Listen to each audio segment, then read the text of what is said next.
কাঁচা পেঁয়াজ খাওয়া যাবে কিনা, জায়েজ নাকি মাকরু না হারাম, চিংড়ি মাছ খাওয়া হালাল নাকি হারাম, নামাজ পড়ার জন্য যদি জায়গা না থাকে সেক্ষেত্রে বিছানার উপর নামাজ পড়লে কি নামাজ হবে, গায়ে শুধুমাত্র গেঞ্জি পরে উজু করলে উজু হবে কিনা, সহবাসের পর গোসল না করে শুয়ে থাকলে কি গুনাহগার হবে, প্রস্রাব করে পানি নেয় না তবে নামাজের সময় পরিষ্কার করে বাকি সময় অপবিত্র থাকে, এবার ইসলাম কি বলে, যদি কোনো স্বামী স্ত্রীর দেনমোহর না দিয়ে মারা যায় সেক্ষেত্রে করণীয় কি, মসজিদ বা কবরস্থানে যাকাতের টাকা প্রদান করা যাবে কিনা, আমার দাড়ি ঘন হওয়ার কারণে আমি পানি 3 বারের বেশি সময় ব্যবহার করি তাতে কি কোনো সমস্যা হবে, স্ত্রীর গুনাহের জন্য স্বামীকে কি জবাব দিতে হবে, অপবিত্র অবস্থায় মুরগি বা এরকম কোনো কিছু জবাই করা যাবে কিনা, কবরস্থানে খারাপ কোনো জিন বা পরী যে মানুষের ক্ষতি করে এই ধরনের কিছু থাকে, যদি থাকে তাহলে এদের থেকে হেফাজতের উপায় কি। এসে তালুকদার আপনি লিখেছেন গ্রামের অধিকাংশ মা বোন রান্নার কাজে গরুর গোবর দিয়ে তৈরি জ্বালানি ব্যবহার করে থাকে, এটা কতটুকু সঙ্গত, কোনো অসুবিধা নেই, গরুর গোবর তো আগুনে পুড়িয়ে ভস্ম করে ফেলা হচ্ছে, খাবারের মধ্যে তার ঢুকছে না, কোনো অসুবিধা নেই। নুরুল ইসলাম আইডি থেকে আপনি লিখেছেন আমার দাড়ি ঘন হওয়ার কারণে আমি পানি 3 বারের বেশি সময় ব্যবহার করি তাতে কি কোনো সমস্যা হবে, 3 বারই যথেষ্ট হবে, আপনি একবার নিয়ে যখন খুব ভালো করে ডলবেন এরপর দ্বিতীয়বার ডলবেন এবং তৃতীয়বার ডলবেন ইনশাআল্লাহ বিদিনিল্লাহ, এভাবে 3 বার ডলার মাধ্যমে আশা করছি যে যথেষ্ট হয়ে যাবে ইনশাআল্লাহ বিদিনিল্লাহ। এমদাদুল হক লিখেছেন গাছের মেহেদি কি পায়ে দেওয়া যাবে কিনা, যাবে, কোনো অসুবিধা নেই, মেহেদি তো গাছেই ধরে, অতএব মেহেদি তো পায়ে দিতে পারে না। অনেকে মনে করেন যে মেহেদি যেহেতু চুল বা দাড়িতে ব্যবহার করতে হয় তবে এটা পায়ে দেওয়া যাবে না, তাদের ধারণা ভুল, কারণ চুল বা দাড়িতে তো আমরা তেলও লাগাই, তাহলে সেটাকে আমরা পায়ে দিতে পারবো না।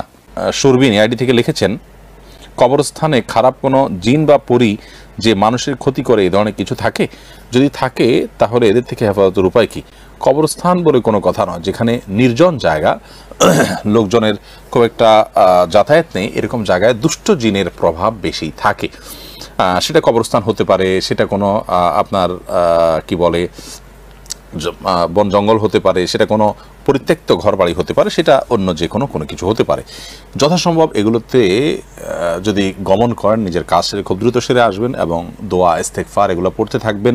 জসিমউদ্দিন আপনি লিখেছেন রাসূলুল্লাহ সাল্লাল্লাহু আলাইহি ওয়াসাল্লামের নাম শুনে আঙ্গুল চুমু খেয়ে চোখ মোছার হুকুম কি, নবী করিম সাল্লাল্লাহু আলাইহি ওয়াসাল্লামের নাম শুনলে দুরূদ পাঠ করতে হয়, তার নাম শুনলে আঙ্গুল চুমু খেয়ে সে আঙ্গুল চোখ মোছার কোনো নির্দেশনা রাসূল আকরাম সাল্লাল্লাহু আলাইহি ওয়াসাল্লাম দিয়ে যাননি, তিনি তার নাম শুনলে কি করতে হবে সেটা আমাদেরকে বলে দিয়েছেন, তিনি দিনকে পূর্ণাঙ্গ করে দিয়েছেন, এরপরে আবার নতুন করে তার নাম শুনলে নতুন কোনো কর্মসূচি আমরা যোগ করলে, কোনো কাজ যোগ করলে, যুক্ত করলে সেটার কোনো দলিল না থাকলে সেটা বেদায়াতে পরিগণিত হবে।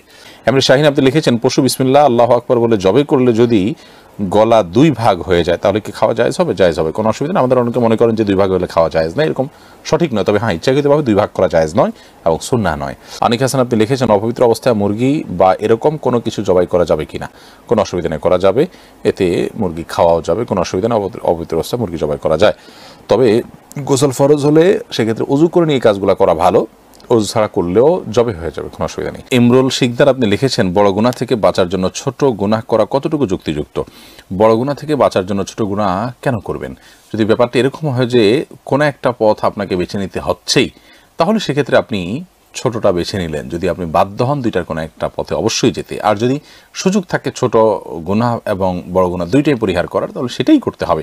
ছোট গুনাহ যদি নিয়মিত করতে হয় তাহলে সেটা কোনো ক্ষেত্রে বড় গুনাহে রূপান্তরিত হয়ে যায়, বড় গুনার দিকে মানুষকে নিয়ে যায় এবং মানুষের মধ্যে বেপরোয়া ভাব চলে আসে, সেজন্য পাপের প্রতি বেপরোয়া ভাব আসা এটা খুবই ডেঞ্জারাস একটা সাইন, আল্লাহ মাফ করুন, এটা আমাদের মধ্যে বেশি বেশি করে পাপ করতে করতে করতে করতে সৃষ্টি হয়ে যায়, এই জন্য ছোটো পাপও করা উচিত নয়।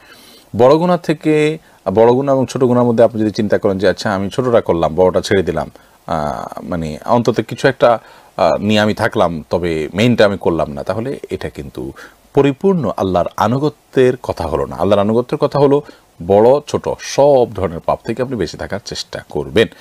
হ্যাঁ, আগে যেটা বলেছি যে দুইটার একটা অপশন নিতে আপনি যদি বাধ্য হন তাহলে সেক্ষেত্রে ছোট অপশনটা নিলে ইনশাআল্লাহ আপনি গুনাহগার হবেন না। আপনি রিপন খান আপনি লিখেছেন ছেলের আকিকা কতদিনের দেওয়ার নিয়ম, 7 দিনের আকিকা দেওয়া সুন্নাহ, 14তম দিন 21তম দিনেও দেওয়া যায়, কোনো বর্ণনা আসছে, তবে তার পরে যদি কেউ দেয় সেটাও অনেক ওলামা ইকরাম বলেছেন আদায় হয়ে যাবে, কিন্তু সুন্নাহ হলো 7ম দিনে করা, জন্মের 7 নম্বর দিনে করা। ইসমাইল বিজয় এআইডি থেকে আপনি লিখেছেন ওযু শুরুতে বিসমিল্লাহ বলতে ভুলে গেলে পরে মনে পড়ার পর করণীয় কি, তখন তো বিসমিল্লাহ আসলে শুরু থেকে বলতে হয়, পরে পড়লে আর কি করবেন, এর জন্য বিশেষ কোনো কারণে ভাত খাওয়ার শুরুতে বা খাবার খাওয়ার শুরুতে বিসমিল্লাহ ভুলে গেলে বিসমিল্লাহি আউয়ালহু আখিরাহু এরকম বলার শিক্ষা হাদিসে আছে, ওযুর ক্ষেত্রে এরকম কোনো বিশেষ নির্দেশনা আমার জানা নেই। যার কারণে বিসমিল্লাহ যদি পড়ে বলতে চান, যখন মনে আসবে তখন পড়ে নিতে পারেন। রেজওয়ান আহমেদ শুভ আপনি লিখেছেন, স্ত্রীর গুনাহের জন্য স্বামীকে কি জবাব দিতে হবে?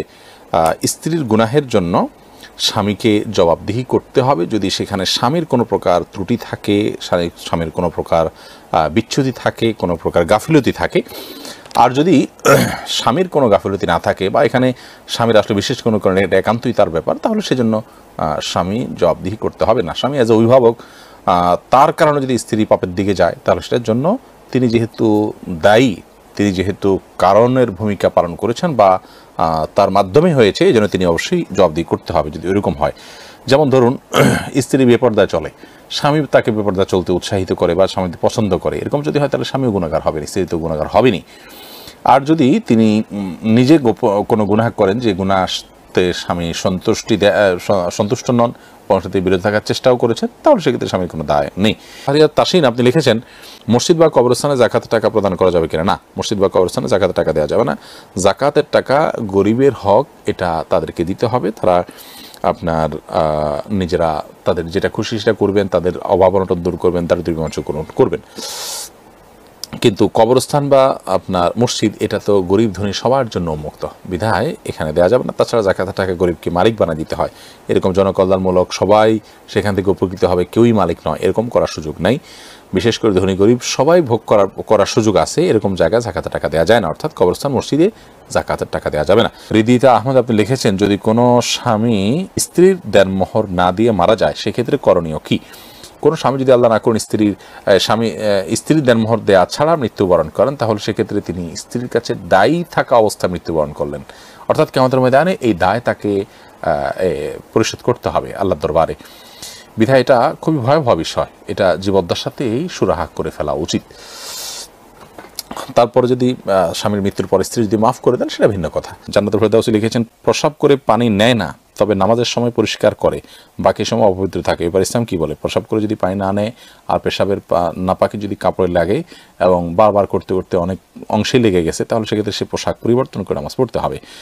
আর পানি নিয়ে নেওয়া উচিত, যদি পানি দিয়ে ধুয়ে পরিষ্কার করা হয় তাহলে সেক্ষেত্রে তার নামাজ হবে। শুধু নামাজের সময় ধুলো, বাকি সময় ধুলো না, তাতে তো তার একটা পাক থাকলো না। রুমি আইডি থেকে আপনি লিখেছেন, সহবাসের পর গোসল না করে শুয়ে থাকলে কি গুনাহগার হবে? শুয়ে থাকাটা অনুত্তম, এতে কোনো বড় গুনাহ হবে না, কিন্তু উত্তম হলো গোসল ফরজ হলে অজু করে তারপর শোয়া। রাহিম এসকে লিখেছেন, আমি ইন্ডিয়া থেকে বলছি, গায়ে শুধুমাত্র গেঞ্জি পরে অজু করলে অজু হবে কিনা? হবে, কোনো অসুবিধা নেই। মেঘকন্যা লিখেছেন, নামাজ পড়ার জন্য যদি জায়গা না থাকে, সেক্ষেত্রে বিছানার উপর নামাজ পড়লে কি নামাজ হবে? জায়গা না থাকলে বিছানার উপর নামাজ পড়বেন, কোনো অসুবিধা নেই। যদি একেবারে চেহারা ফুল ডেবে না যায়, মোটামুটি হার্ট থাকে, যে আপনি স্থির থাকে, তাহলে সেক্ষেত্রে পাক থাকলে নামাজ পড়তে পারেন। তামিম আহমেদ আপনি লিখেছেন, চিংড়ি মাছ খাওয়া হালাল নাকি হারাম? হালাল, এটা হারাম হওয়ার কোনো কারণ নেই। আকরাম সর্দার আপনি লিখেছেন, কাঁচা পেঁয়াজ খাওয়া যাবে কিনা? জায়েজ নাকি মাকরু না হারাম? কাঁচা পেঁয়াজ খাওয়া জায়েজ, তবে মসজিদে যাওয়ার আগে কাঁচা পেঁয়াজ খেয়ে যাওয়া এটা মাকরু, কারণ তখন সেই দুর্গন্ধে ফেরেশতাদের কষ্ট হয়, মানুষের কষ্ট হয়।